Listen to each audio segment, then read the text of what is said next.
How to design a lock. Let's show you how to design a lock inside PractiCAM. If you would like to design a lock, you must come over to Locks and click on it. You will now enter what we call the lock editor. Lock editor, joint editor, and seam editor all work identical to one another. You will see here we have choices from snap lock all the way down to the last one in our bin, which is Acme lock. If you enter a takeoff screen, you will see all of those choices appear right underneath the lock category. For example, we will go into a piece of rectangular duct, we'll go into lock, and you can see right here we have from snap lock all the way down to Acme lock. Let's show you how to design a lock from scratch.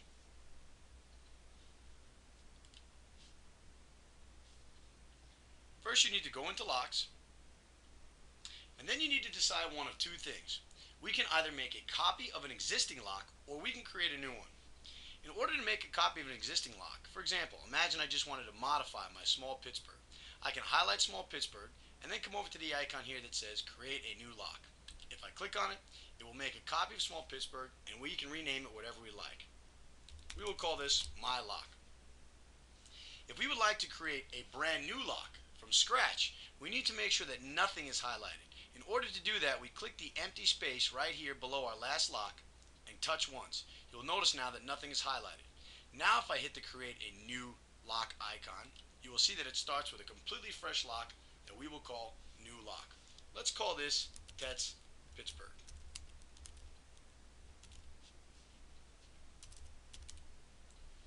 Now PractiCAM allows you to design virtually any type of connector you would like. We have here a set of tools which appear also in our part editor. By going through that section in the tutorials, you can learn how to use every one of these tools. They are all very easy to use. One of the tools I have here is a zoom out key and a toggle grid on and off. Another one here happens to be your grid settings key, which allows me to change my settings. For example, we're going to change our grid settings to 1/4 of an inch by 1/4 of an inch. I'm going to press OK. Essentially here, what we need to do is draw the contour of the lock we would like, and then we can apply it to our actual fitting. You see here we have two sections. We have the male on the left and the female on the right. Imagine this small Pittsburgh lock needs to be just 1/4 inch long. You can see my 0, 0 here. What I would do is I would come over here, select my line by line, and just come up to 1/4 inch, come all the way across, and then come back down. Now, here is a key point. Right now, currently, if we were to save this lock as is, PractiCAM would actually take this lock, it's more like a tab, which is 1 1/4 inches long, and it would repeat it all the way down the length of the allowance. It would look sort of like a dovetail. However, if we would like the allowance to just come up 1/4 inch and then run flat all the way across the length of the allowance, we need to use a feature called auto width. In order to do that, we click on the line we would like to change, and you will see as we click on the line we get the X, Y, and angle parameters. You'll notice that a little button over here called auto width appears.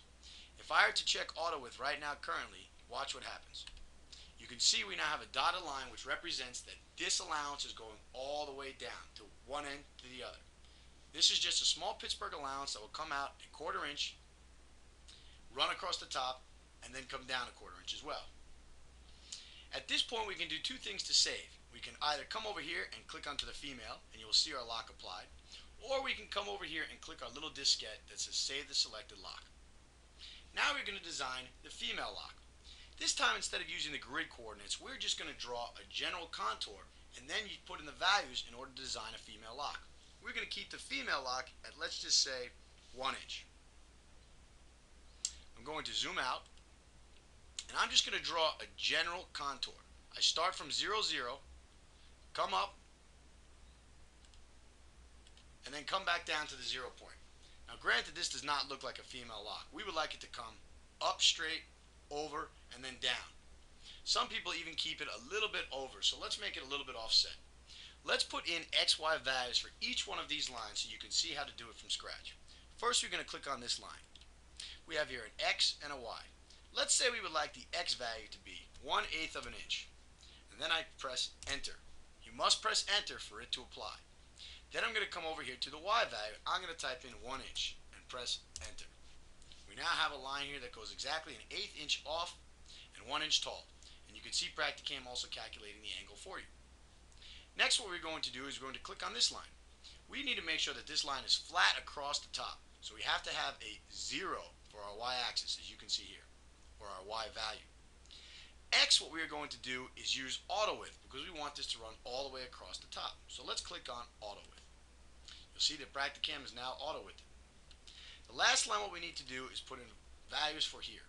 Let's say the X is going to be identical to the other side, 0.125 or 1/8 of an inch. I press enter.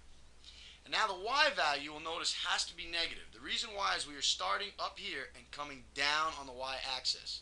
Most of the time your numbers here for Y will be positive on the left, but negative on the right because you usually draw from left to right. So what we're going to do here is we're just going to type in -1 for Y.